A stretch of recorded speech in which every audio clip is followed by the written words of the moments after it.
Tonight on Connecticut's news station, the family of a homicide victim shares their emotional pleas after coming face to face with their loved one's accused killer. We'll hear what they're asking from prosecutors. This committee may not be able to solve sexual assault, but you can solve some of the barriers that we face.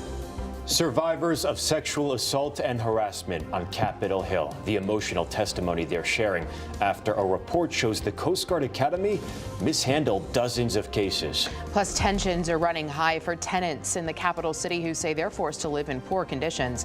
Now they're putting the pressure on the city to do something about it. Now at 6, this is Fox 61, Connecticut's news station. Good evening. Thanks for joining us here on the Fox 61 News at 6. I'm Sarah Sanchez. And I'm Angelo Bavaro. It was a day of reckoning for a New Britain family who confronted their loved one's alleged killer for the first time face to face. 46-year-old Vincent Blair is charged with the killing of 27-year-old Monisha Collins. Fox 61's Matt Karen talked with her family after today's emotional day in court. Matt. Yeah, and following the killing, Blair actually fled the state. He was arrested a day later by a SWAT team at a motel in Pennsylvania and brought back here to Connecticut to face a judge. I'm hurting. He took my little sister from me, my best friend. Just hours after burying 27-year-old Monisha Collins. The facts of this case, Judge, are horrific. Her family and friends mustered the strength to face her accused killer in court. They should not feed him. They should let him suffer because the 10-year-old great-grandchild of mine has gone without her mother. We learned Tuesday that 46-year-old Vincent Blair of Hartford has an extensive criminal past. He spent years in prison for violent crimes. He was dating Monisha and allegedly shot her dead December 1st inside her New Britain apartment. A shocking but all too common case of domestic violence. Domestic violence is real.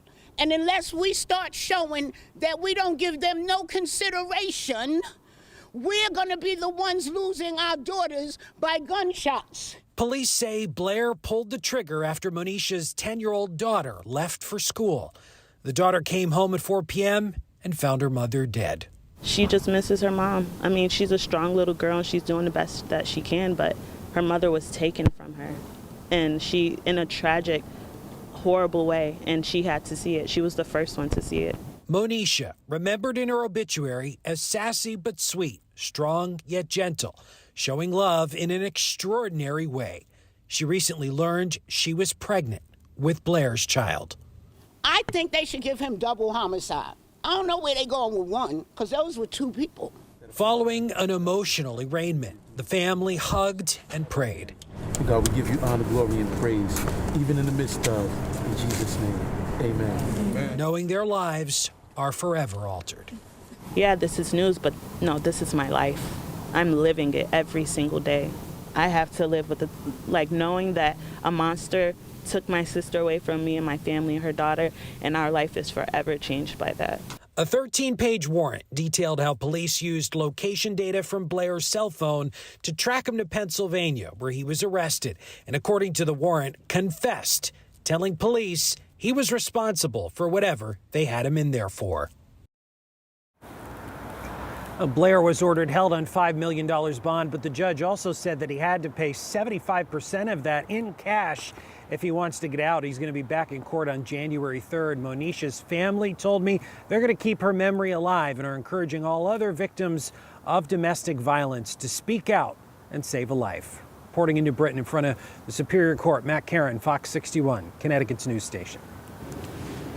A shooting is under investigation in the capital city tonight. Police say a man in his 40s was shot on Irving Street just after 1 p.m. He was alert and conscious on scene and taken to the hospital. No word yet on any suspects or arrests. New details tonight. Middletown police have released the identity of the woman killed in a crash on South Main Street. Police say 23-year-old Lindsay Pelletier was driving north when she rear-ended a tow truck. She was pronounced dead on scene. Her 3-year-old son was in the car and he was taken to the hospital. He survived. The tow truck driver was not injured.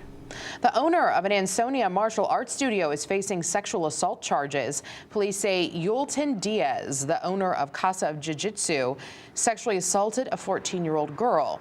She was one of his students, and according to Diaz's arrest warrant, he sexually assaulted her at the martial arts studio and during one of his children's soccer games in Seymour. Diaz is being held on $250,000 bond. Bethel Public Schools have fired an assistant coach, this coming after an investigation into allegations of predatory and grooming behavior. In a letter sent to parents and staff, the school says they immediately contacted the Department of Children and Families. The identity of that coach has not been released yet. The school says they are partnering with the Center for Empowerment to conduct a series of assemblies in the new year to address warning signs with students. An emotional hearing on Capitol Hill today. Lawmakers listened to survivors tell their stories of sexual harassment and assault at the Coast Guard Academy in New London. And this comes after reports that academy mishandled sexual assault investigations. Fox 61's political reporter Emma Wolfhorst was watching that hearing and spoke with Connecticut Senator Richard Blumenthal, who called for this investigation. Emma.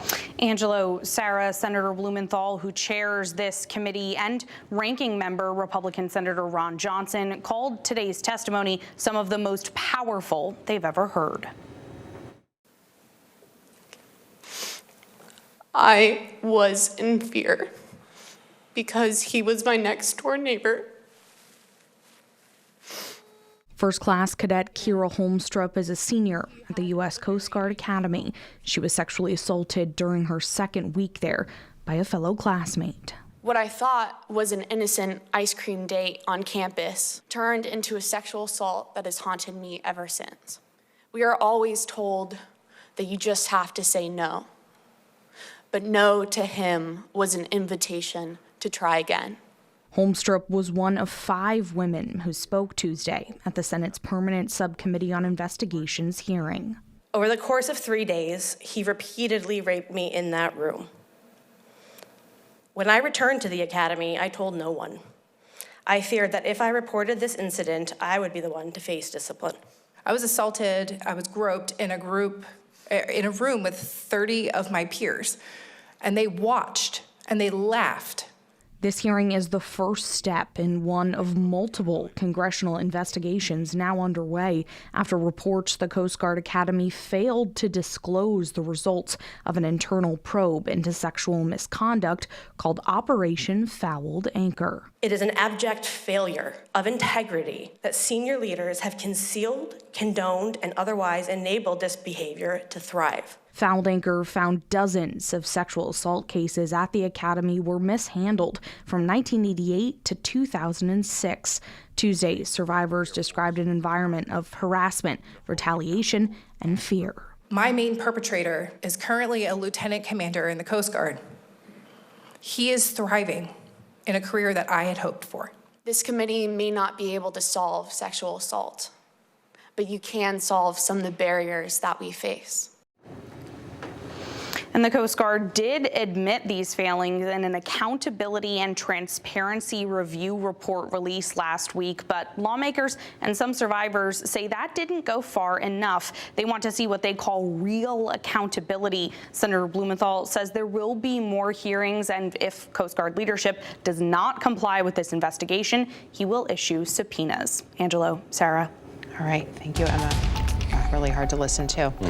Well, overall today, pretty mild out there, a little bit of sunshine and thankfully dry out across the state. Yeah, not too bad. Let's keep it going. Meteorologist Ryan Bratton here with a check on the forecast. Hi, Angelo and Sarah. Temperatures pretty much where they should be for this time of the year, too. 43 degrees in Hartford, 44 degrees in New Haven, and with lots of sun. It was a pretty nice Tuesday out there. We're still clear right now, but looking off to the northwest, you can see these snow showers around the Great Lakes and then into parts of southern Quebec.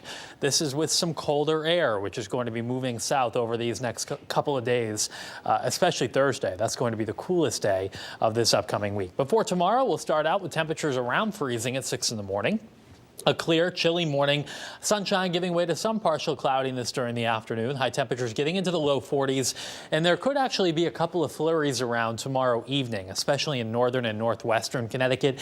And that's as the cooler air begins building in. And look at where we go for Thursday. We're down to 37 despite a lot of sunshine, but it's really just a one-day cool down. We're back up to 52 on Friday, which is nearly 10 degrees above average for this time of the year. So despite the chill that comes in for the midweek, it does turn milder for Friday. How long will that last? And how long will this dry stretch without any storms last, too? We'll talk about it coming up in just a little while. People living at 2 Hartford apartment buildings say they have had enough of their poor living conditions. They told the packed city council meeting last night there's no heat and other issues they deal with daily. Tonight, we spoke with the owner of the buildings and city officials to see what is being done to address those issues. The pictures tell the story. Moldy spaces where roaches come in, heating pipes in bad shape. Neighbors at 271 Wethersfield Avenue who do not want to be identified make a list of the issues they say they encounter daily. This door doesn't even lock properly anymore because it's been kicked in multiple times. And sometimes there's no heat. Sometimes the heat is on, but the heat is on like 1,000. So it's kind of dangerous, I have a child. I actually slipped down these stairs. As you can see, when it rains, these stairs become soaked and rotted with water. Now the city is stepping in. Our Department of Housing Inspection sent an inspector out, an emergency on-call inspector. The result? The city ordered the owner to make heating and ventilation repairs and issued orders for other violations. We need a call to 311 so that we can respond to these complaints. Last night's information was new to the city. These management companies need to be regulated. We called the owner of the buildings for comment. New Jersey-based All Is Good LLC. So you have not heard of these other issues? No. That company claiming they only got a notice today about fixing the heat issues, directing us to the building's management group. So we called them too, New Jersey-based Arlington Management Group, which also oversees the building next door.